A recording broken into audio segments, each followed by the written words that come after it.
Dito ka ngayon sa panibagong kabanata ng Spooky Serye. Kung meron kayong mga kwentong gustong i-share, pwede niyong i-post sa aking Facebook group. Ang link ay nasa TikTok bio ko or nasa description box, depende kung saan kayo nanonood.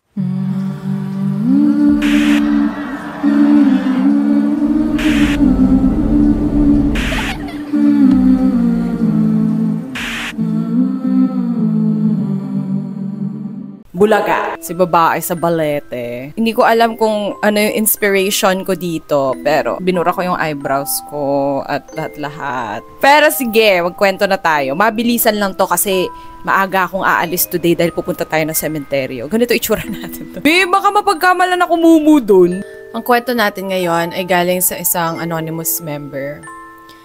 Itago niyo na lang po ako sa pangalang Alex. May transferee kaming kaklase.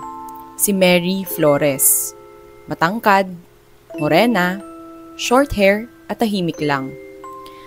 Since transferee siya, wala pa siyang kaklose noon sa room namin. Pero kahit mahiyain siya, sumasagot siya kapag may recitation, kaya halata namang matalino siya. Kapag naman may groupings, nakikikooperate din siya. Hindi lang talaga nagpa-first move, pero pag kinausap mo naman ay kakausapin ka pa rin. Isang araw, pinamigay na ang mga quiz papers namin na na-checkan na ni Sir Mel. Siya ang nagpapamigay, siya yung teacher namin sa English subject. Ang sistema sa amin ay itatawag yung apelido tapos kukunin namin yung papel galing sa teacher. Ganon ang sistema.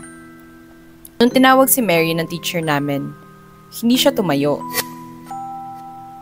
"Hello, Miss Flores, did you hear me?" Tanong ni Sir. Sa unang row kasi siya nakaupo.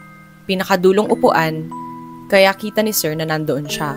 Nakayukyok lang si Mary at parang walang balak kunin ang papel niya, kaya pinaabot na lang ni Sir ang papel sa katabi niya. Pagkatapos mapamigay ni Sir lahat ng papel, nagsimula na siyang mag-discuss. Mahilig si Sir magpa-recitation habang nagdi-discuss, kaya tinawag nito si Mary. Pero nakayukyok pa rin si Mary, ni hindi gumagalaw sa kinauupunan niya. Pinagtitinginan na rin siya ng buong klase kasi maghapon siyang hindi umaalis sa upuan niya kahit nung break time. "Class, if gusto niyong matulog sa klase ko, umuwi na lang kayo." Sermon ni Sir, na halatang naiinis na. "Thank you for ruining my day," ang dagdag pa ni Sir. Lumipas ang buong maghapon hanggang sa mag-uwian ay walang nakapansin sa paglabas ni Mary. Kahit ako, dahil kanya-kanyang sibat, basta uwian na. Pagsapit ng Lunes, umukay na si Mary. Hindi na siya nakayukyok at active na ulit sa klase. Pagdating sa time ni Sir Mel, nag-discuss siya ng kanyang lesson at natawag niya ulit si Mary. Nakasagot naman siya pero naalala ni Sir ang ginawa ni Mary nung Friday. "Nakakasagot ka naman pala, bakit nung tinawag kita nung Friday, hindi mo ako pinansin?" Kita namin na nagtatakang reaksyon ni Mary na napalitan ng pagkagulat sa buong klase nang sinabi niyang, "Sir, hindi naman po ako pumasok nung Friday kasi po nagkasakit ako." At doon na po nagtatapos ang kwento natin. Sino kaya yun, B? Baka ako yun.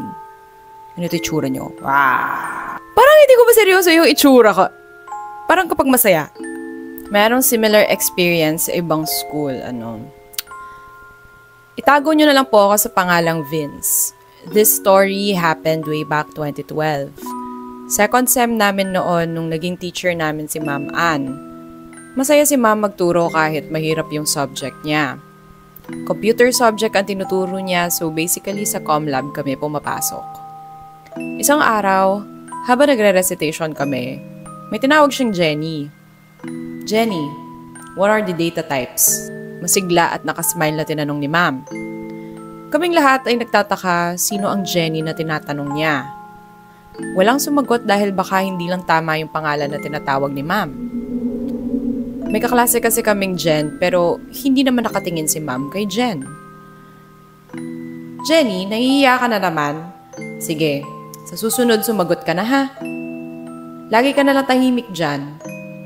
Nakasmile pa rin si Ma'am dahil ayaw niya sigurong bumaba ang tingin ni Jenny kuno sa sarili niya. Pinalipas na namin yon dahil syempre bago-bago pa lang.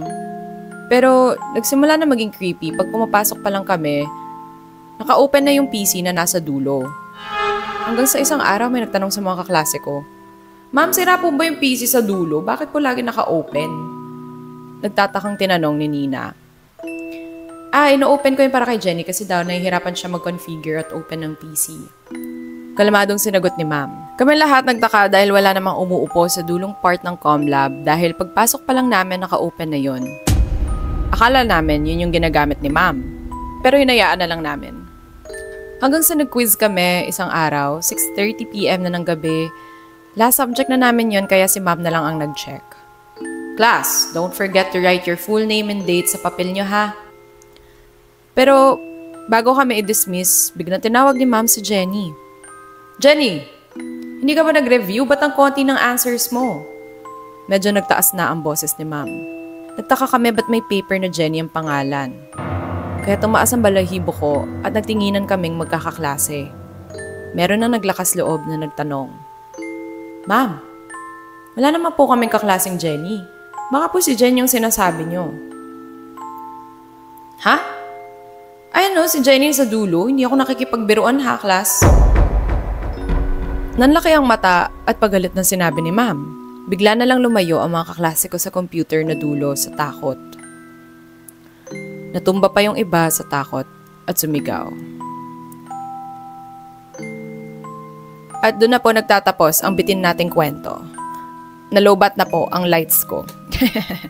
Kulang yung kwento. Hindi ako natutuwa ha. Niloloko lang kayo ng teacher nyo. Aalis na ako ha. Goodbye guys. Nagmamadali kasi ako kaya nagmamadali din na tayong magkwento. O siya, bye-bye. Love you.